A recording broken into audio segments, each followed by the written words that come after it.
All right, just that carburetor was gunked up.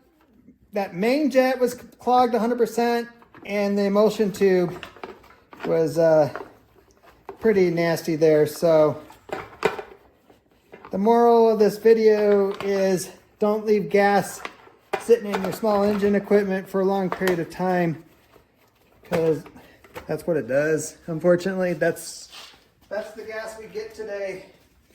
The best gas is ethanol free.